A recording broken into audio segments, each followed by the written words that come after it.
अस्सलामुअलैकुम वरहमतुल्लाहि वबरकातुहू। आज हम बात करेंगे कि how to be consistent in दीन में मुस्तकिल मिजाजी को कैसे अपनाया जाए, किस तरह अल्लाह ताला के साथ एक लंबे अरसे तक वफादारी का रिश्ता निभाया जाए और किस तरह अपनी पर्सनैलिटी को ऐसा बनाया जाए कि अल्लाह ताला की एक आवाज़ पर यानी अजान की एक आवाज़ पर बंदा अपना गर्म बिस्तर छोड़े, अपनी ख्वाहिशात यानी नींद को कुर्बान करे और अल्लाह ताला के पास पहुंच जाए। किस तरह अपनी पर्सनैलिटी को ऐसा बनाया जाए कि 2-4 दिन के लिए जो मोटिवेशन आती है फिर गायब हो जाती है, इस मोटिवेशन को मेंटेन कैसे रखा जाए। ये 2-4 दिन के लिए बंदा नमाज पढ़ता है छोड़ देता है, 2-4 दिन के लिए बंदा गुनाह छोड़ता है फिर करने लगता है, वाई?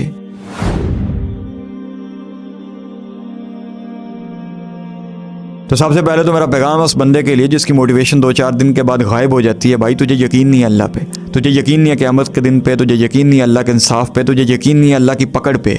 जब तुझे यकीन होगा ना तो तेरी कमर बिस्तर पे नहीं लगेगी। जब तुझे यकीन होगा तो तुझे ये गर्म बिस्तर में गरमाइश महसूस नहीं होगी। जब तुझे यकीन होगा तो तू नमाज नहीं छोड़ेगा। तुझे अपनी वो चीखें जब सुनाई देंगी ना कि अल्लाह किस तरह पकड़ता है जब बंदा एक नमाज छोड़ता है, जब वो चीखें सुनाई देंगी तो तू दौड़ता हुआ जाएगा, नमाज पढ़ेगा। बात तो यकीन की है, तुझे यकीन नहीं है अल्लाह पे, तुझे क़यामत के दिन पे हिसाब पे यकीन नहीं है। जब बंदे को यकीन होता है ना मेरे एग्ज़ाम्स आने वाले हैं और इनकी बेस पे मेरा फ्यूचर डिसाइड होगा, इनकी बेस पे मेरा अच्छा लाइफस्टाइल होगा, इनकी बेस पे मैं पास होऊंगा तो मुझे रिवार्ड मिलेगा, मैं फ़ेल होऊंगा तो मुझे लोग हकारत की नज़रों से देखेंगे, मुझे जलील करेंगे। तो जब बंदे को वो बेइज्जती इमेजिन करता है बंदा अपने ज़हन में, तो फिर वो दिन रात फ़िक्र करता है, कोशिश करता है, मेहनत करता है और पास होकर दिखाता है। क्यों? उसे यकीन होता है। क्यों? उसे खौफ होता है मेरी बेइज्जती होगी। आज देखें लहर चली है पाकिस्तान में, स्टडीज़ का स्कोप नहीं है। जो पहले कंसिस्टेंट थे वो भी छोड़ बैठे हैं। वो कहते हैं हम क्यों पढ़ें भाई, हमें यकीन ही नहीं है इन स्टडीज़ पे, क्योंकि हमारा स्कोप ही नहीं बनेगा इस पे। जब स्कोप नज़र नहीं आता, बंदे को यकीन नहीं होता, तो फिर बंदा मेहनत नहीं करता। तो आपको भी स्कोप नज़र नहीं आता अल्लाह के साथ जुड़ने में, आपको यकीन नहीं है कि अल्लाह के साथ जुड़कर मेरी ज़िंदगी बेहतर हो सकती है, आपको यकीन नहीं है कि मेरा स्कोप बनेगा इस दुनिया में भी और आखिरत में भी जब मैं अल्लाह के साथ जुड़ूंगा, जब मैं अल्लाह के हुक्म की पैरवी करूँगा, आपको यकीन नहीं है। तो सबसे पहले इस बात को एक्सेप्ट करें कि आपको यकीन नहीं है। उसके बाद बात करेंगे कि यकीन को पुख्ता कैसे किया जाए, कैसे यकीन बनाया जाए अल्लाह पर और आखिरत के दिन पर। उस यकीन को बनाने के लिए knowledge is something that can make you consistent. Knowledge होता है, इल्म होता है, ये बंदे को कंसिस्टेंट करता है किसी भी चीज़ में। किसी भी चीज़ में कंसिस्टेंट होने के लिए आपको नॉलेज चाहिए, इल्म चाहिए, आपको अल्लाह के दिए गए हर हुक्म में हिकमत चाहिए। देखें नमाज में क्या हिकमत है, नमाज पढ़ने से बंदे में विल पावर आती है। जब बंदा सुबह गर्म बिस्तर छोड़ता है तो उसमें एक जुर्रत पैदा होती है, एक विल पावर आती है, और वो किसी भी फील्ड में वो विल पावर का बड़ा रोल है। तो विल पावर पैदा होती है बंदे में नमाज़ पढ़ने से। नमाज़ पढ़ने से बंदे में कंसिस्टेंसी आती है, मुस्तकिल मिजाजी आती है। नमाज़ पढ़ने से बंदे में पंक्चुअलिटी आती है, वक्त की पाबंदी आती है। नमाज़ पढ़ने से बंदे को रिस्पेक्ट मिलती है, इज़्ज़त मिलती है माशरे में। नमाज़ पढ़ने से बंदे का फोकस इंप्रूव होता है। तो जब आपको इतने फ़ायदे नमाज़ पढ़ने के नज़र आ रहे होंगे और जब आपको अपना फ्यूचर इसके साथ बेहतरीन नज़र आएगा, तो फिर आप पढ़ेंगे नमाज, कंसिस्टेंट होंगे। आप देखें रोज़े में कितने फ़ायदे हैं। एक रिसर्च के मुताबिक 25 दिन जो बंदा साल में फास्टिंग करता है ना, मैदे को खाली रखता है, तो कैंसर होने के चांसेस बिल्कुल कम हैं। ये रिसर्च हुई और उस बंदे को इनाम मिला। आज देखें 1400 साल पहले अल्लाह ने रोज़े फ़र्ज़ किए हैं कुरान में, 30 दिन साल में। तो ये हिकमत है अल्लाह के हर हुक्म में। जो 1400 साल पहले अल्लाह के नबी ने बातें की, जो पेशेनगोई की, जो कुरान में आयात उतरी, आज साइंसदान आज उसकी रिसर्च कर रहे हैं और आज उसे प्रूव कर रहे हैं बिग बैंग थ्योरी को, कि हादसे के बाद कायनात बनी। अल्लाह फरमाता है कुरान में कि ये ज़मीन, पहले ये ज़मीन और आसमान जुड़े थे, हमने इन्हें अलहदा किया। यानी बिग बैंग थ्योरी आज साइंसदान प्रूव कर रहे हैं, अंग्रेज़ प्रूव कर रहे हैं, जबकि अल्लाह ने 1400 साल पहले इसकी पेशेनगोई कर दी, 1400 साल पहले कुरान में बता दिया। तो जब आपको इस तरह अल्लाह की एक एक आयत पे और अल्लाह के नबी के एक एक हुक्म के पीछे हिकमत दिखाई देगी और फ़ायदे दिखाई देंगे कि किस तरह ये दुनिया और आखिरत में हमारे लिए फ़ायदे की चीज़ें हैं, फिर आपका एक यकीन बनेगा अल्लाह पे, यकीन बनेगा क़यामत के दिन पे। जब आपको फ़ायदे नज़र आएंगे ना, ये देखें दाढ़ी रखने के क्या फ़ायदे हैं। दाढ़ी रखने से बंदे की कैपेसिटी बिल्डिंग होती है। दुनिया कहती है मौलवी आ गया, दुनिया अपनी महफिल में बुलाती नहीं है, लोग बुलाते नहीं है, लोग इज़्ज़त नहीं देते, रिस्पेक्ट नहीं देते, यहीं बुरी नज़रों से देखते हैं। अब ये क्रिटिसिज्म जो हो रहा है आप पे, ये एक लीडर को क्रिटिसिज्म बनाता है, तो ये आपकी कैपेसिटी बिल्डिंग हो रही है। अगर आपको कोई इस तरह देखता है, ऐसे नीचे से ऊपर तक, ये नज़रें आपने बर्दाश्त करनी है, इनसे आपकी कैपेसिटी बिल्डिंग हो रही है। तो दीन में अल्लाह के हर हुक्म में हिकमत है। ये बंदे की क्रिटिसिज्म के बाद ही तो बंदा बनता है, पेन के बाद इन्वेंशन होती है। तो अगर आपके नंगे टखने लोग आपको ऐसे नीचे से ऊपर देखेंगे कि मौलवी आ गया, इसको बर्दाश्त करना है और उसके बाद बंदे की कैपेसिटी बिल्डिंग और इतना बंदा मजबूत हो जाता है, लोगों की नज़रों को बर्दाश्त करने के काबिल हो जाता है। फिर बंदे को टेंशन नहीं होती लोग क्या कहेंगे, फिर बंदा अपनी मर्ज़ी से चलता है और फिर उसकी परफॉर्मेंस में और ज़्यादा बेहतरी आती है। तो अल्लाह के दिए गए हर हुक्म में एक हिकमत है, जब आप इसको समझने लगेंगे। अल्लाह फरमाता है ना कुरान में, इन्न फ़ी ज़ालिका लआयातिन लिक़ौमिन यतफ़क्करून, कि बेशक इन सब चीज़ों में निशानियाँ हैं अकल वालों के लिए, गौर व फिक्र करने वालों के लिए। तो आपके लिए निशानियाँ हैं नमाज में, आपके लिए निशानियाँ हैं रोज़े में, आपके लिए निशानियाँ ज़कात में, आपके लिए निशानियाँ अल्लाह के दिए गए हर हुक्म में। जब आप उन निशानियों को देखने लगेंगे, आपको वो देखने वाली आँख मिल जाएगी कि हर चीज़ के पीछे जो हिकमत है अल्लाह ने रखी है, तो फिर आप में एक बिलीव बनेगा, आप में कॉन्फिडेंस आएगा कि मैं भाई इस दीन पे चल रहा हूँ, जिसके अलावा कोई ऑप्शन नहीं है, कोई बेहतर ज़िंदगी गुजारने का कोई तरीका नहीं है। फिर आप में ये बिलीव आएगा, और जब आप में ये बिलीव आएगा फिर आप कंसिस्टेंसी के साथ वो काम करेंगे जो अल्लाह का हुक्म है। तो कंसिस्टेंसी की एक बड़ी वजह यह है कि हम गौर व फिक्र नहीं करते अल्लाह की निशानियों पे। अल्लाह फरमाता है गौर व फिक्र करो, अकल वालों के लिए निशानियाँ इनके लिए।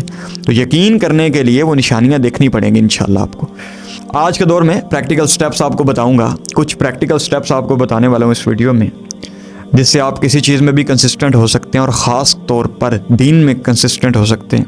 देखें, अल्लाह के नबी का फरमान है सल्लल्लाहु अलैहि वसल्लम के 7 साल का बच्चा जब हो जाए तो उसे नमाज़ पढ़ने के लिए कहो, प्यार से कहो, उसे साथ अपने साथ मस्जिद में ले जाओ और उसे अपने साथ मस्जिद में ले जाओ, थोड़ा बहुत प्यार से कहो। और जब 10 साल का हो जाए तो उसे थोड़ा सा डांट कर कहो कि नमाज़ पढ़नी है तूने। अब देखें, आपने वो दौर गुजार दिया, ना आपको किसी ने कहा और ना आप खुद गए मस्जिद में, वो दौर गुजर गया आपका। तो आज भी अगर आप 20 साल उम्र है, 25 साल उम्र है, 30 साल उम्र है, तो आज भी आपने उस बच्चे की तरह शुरुआत करनी है, छोटे स्टेप्स लेने हैं। नमाज शुरू करें, छोटे स्टेप लें, बिल्कुल छोटे स्टेप लें, क्योंकि अल्लाह के नबी का फरमान है सल्लल्लाहु अलैहि वसल्लम कि अल्लाह ताला को वो अमल जो थोड़ा हो, मुस्तकिल हो, वो ज़्यादा पसंद है। तो अगर आपने 20 साल की उम्र तक अभी नमाज नहीं पढ़ी, आप कंसिस्टेंट नहीं हो, तो भाई अपने ऊपर इतना बोझ ना लें जो आप नहीं उठा सकते। छोटे छोटे स्टेप लें, बच्चे की तरह शुरू करनी है। आज भी आपने नमाज, आपने भी वो जर्नी तय करना है जिस तरह वो बच्चे ने 7 साल से 10 साल तक किया था। आज आप 20 साल के हैं, क्योंकि आपकी प्रैक्टिस नहीं हुई, तो आज आप उस बच्चे की तरह शुरू करेंगे। तो छोटे छोटे स्टेप लें, दीन में भी शुरुआत ऐसे करो कि जैसे तोप के साथ मक्खी मारी है, यानी इतनी छोटी शुरुआत होनी चाहिए किसी भी आदत को बनाने के लिए। तो हम सबसे बड़ी गलती करते हैं कि जज्बाती होकर हम एक बार इबादत में लग जाते हैं, एक दिन सारी सुन्नतें अदा करनी है, सारी रिकात पढ़नी, दूसरे दिन आना ही नहीं है मस्जिद में। तो भाई छोटे छोटे स्टेप लें, इस तरह आप कंसिस्टेंट होंगे इंशाल्लाह। नंबर 2, दूसरा काम आपने करना है कि लर्न समथिंग डेली, रोज़ कुछ ना कुछ सीखें। जब आप रोज़ कुछ ना कुछ सीखेंगे तो आपका इल्म बढ़ेगा, नॉलेज बढ़ेगा, आप अल्लाह की आयत में हिकमत देखेंगे और अल्लाह ताला की निशानियाँ आपको इर्द गिर्द नज़र आने लगेंगी, अल्लाह के मौजूद होने के असरात आपको नज़र आएंगे। तो रोज़ कुछ ना कुछ सीखें, कुरान पाक को तर्जुमे के साथ पढ़ें। तर्जुमे के साथ पढ़ने का फ़ायदा ये होगा कि आपका बिलीव और बनेगा, यकीन और बनेगा, क्योंकि knowledge is something that can make you consistent. Knowledge होगा ना, जब आपको एक बिलीव बनेगा, कॉन्फिडेंस होगा कि अल्लाह की एक आयत में हिकमत है, फिर आप लोगों को भी जवाब दे सकेंगे, आप सामने डट कर खड़े हो सकेंगे कि भाई मैं उस दिन को फॉलो कर रहा हूँ जिसके एक एक हुक्म में हिकमत है, जिसके एक एक हुक्म में हमारी दुनिया व आखिरत में फलाह है, बका है। फिर आप में एक कॉन्फिडेंस आएगा। तो कुछ ना कुछ सीखें रोज़, लर्न समथिंग डेली। नंबर 3, आपने बिलीव करना है, आपको यकीन होना चाहिए कि जिस दिन को मैं फॉलो कर रहा हूँ, जिस काम को कर रहा हूँ, जिस नमाज को मैं पढ़ रहा हूँ, जिस रोज़े को मैं रख रहा हूँ और जिस भी अल्लाह के हुक्म की पैरवी कर रहा हूँ, इसमें मेरे लिए फ़ायदा है, इस दुनिया में भी और आखिरत में भी। ये यकीन, बिलीव होना चाहिए। और आपको यकीन होना चाहिए अगर मैंने ये छोड़ा तो मुझे अल्लाह पकड़ेगा। ये यकीन होगा तो फिर आप कंसिस्टेंट होंगे इंशाल्लाह। जब आपको मौत याद होगी, क़यामत याद होगी, जब आपको पता होगा कि इसमें अगर मैं पास हुआ तो मुझे अल्लाह जन्नत देगा, हुरें देगा, अगर मैं फ़ेल हुआ तो अल्लाह मुझे पकड़ेगा। ये यकीन होना बहुत ज़रूरी है। ये विज़डम आपको मैं इसलिए सजेस्ट कर रहा हूँ कि आप हर हुक्म के पीछे हिकमत देखें। इससे आपका एक बिलीव बनेगा, यकीन बनेगा अल्लाह पे, और ऐसा बिलीव बनेगा कि फिर अल्लाह की कोई बात आपकी समझ में नहीं आ रही, आपकी अकल में नहीं आ रही, फिर भी आप उस पर ब्लाइंडली बिलीव करेंगे, आपको यकीन आ जाएगा। तो हर बात आपकी समझ में नहीं आ सकती, कुछ चीज़ें ऐसी भी होंगी जो आपके लिए मुश्किल होंगी समझना, तो आपने उस पर ब्लाइंडली बिलीव करना है। उसमें भी आप लॉजिक तलाश करेंगे तो फिर आप एथिस्ट हो जाएंगे। तो हर चीज़ में लॉजिक तलाश नहीं करना अल्लाह और उसके रसूल की, कुछ चीज़ों में लॉजिक तलाश करें, जो समझ आ जाए इट इज़ ओके, वो कॉन्फिडेंस के लिए, और जो नहीं समझ आती उस पर भी ब्लाइंडली आपने फॉलो करना है उसे। नंबर 4, चौथा काम आपने करना है कि दुआ करनी है। दुआ में बड़ी तासीर है। या अल्लाह ये हैबिट मुझ में डेवलप कर दे, या अल्लाह ये चीज़ मुझे दे दे, तो फिर अल्लाह अपनी रिस्पॉन्सिबिलिटी ले लेता है। जिस तरह आप मिसाल देता हूँ, मैं जब नमाज़ पढ़ता था शुरू में, तो मुझे अभी आदत नहीं थी, हैबिट नहीं थी, कंसिस्टेंट नहीं था। तो हर नमाज के बाद मैं अल्लाह से दुआ करता था कि या अल्लाह मुझे 5 वक्त की नमाज बाजमात अदा करने की तौफीक दे। तो जब मैं हर नमाज के बाद ये दुआ करता था कि या अल्लाह मैं तो कोशिश करके आ गया हूँ मस्जिद में, दूसरा मैं अपने माइंड को बार बार मैसेज दे रहा था कि 5 वक्त की नमाज की तौफीक दे, 5 वक्त की नमाज, 5 वक्त की नमाज, 5 वक्त की नमाज। जब बार बार माइंड को मैसेज आता है तो माइंड फिर उसे एक्सेप्ट करने लगता है, माइंड एक्सेप्ट करने लगता है। तो जब आप दुआ करेंगे, दुआ में बड़ी तासीर होती है, बार बार दुआ करें अल्लाह से। तो दुआ करें इंशाल्लाह, अल्लाह आपको इंशाल्लाह इसमें कंसिस्टेंट बनाएगा और अल्लाह आपको मुस्तकिल मिजाजी की तौफीक देगा। नंबर 5 एंड लास्ट, 5वां काम आपने करना है कि चेक एंड बैलेंस रखना है, एहतसाब करना है अपना। रोज़ रात को आपने देखना है कि मैंने क्या काम आज गलत किया, क्या ठीक किया। क्योंकि जो गुनाह होते हैं वो भी बंदे को कंसिस्टेंट नहीं होने देते दीन में, वो भी कंसिस्टेंट नहीं होने देते नमाज में। जब गुनाह बंदा करता है तो फिर ये समझ लें कि वो हक और बातिल एक साथ नहीं रह सकता। जब बंदा गुनाह करता है तो बंदे का दिल सख्त हो जाता है, स्याह हो जाता है, फिर वो दीन में कंसिस्टेंट नहीं हो पाता। तो आपने रोज़ रात को ये भी चेक करना है, ये भी आपने एहतसाब करना है, अपना चेक एंड बैलेंस रखना है, तज़किया नफ्स करना है कि मैंने आज क्या गलती की, किसके साथ ज़्यादती की, किसके साथ मैंने जुल्म किया, उसकी माफ़ी मांगनी है। रोज़ रात को बैठ कर हिसाब करना है। रोज़ हिसाब करेंगे अपना, रोज़ आप अपनी गलतियों को देखेंगे तो आपका दिल आहिस्ता आहिस्ता साफ़ होता जाएगा। वो जो दब्बे, जो आपका दिल स्याह हो गया, दब्बे लग लग के, गुनाह कर कर के, ज़्यादतियाँ कर कर के, वो आपका दिल साफ़ होगा और नेकी करने में और आसानी होगी, आप कंसिस्टेंट होंगे। उम्मीद है ये वीडियो आपके लिए अच्छी रही होगी। इंशाल्लाह मिलते हैं फिर नेक्स्ट वीडियो में। जज़ाकुमुल्लाह खैर। अस्सलामु अलैकुम वरहमतुल्लाहि वबरकातुहू।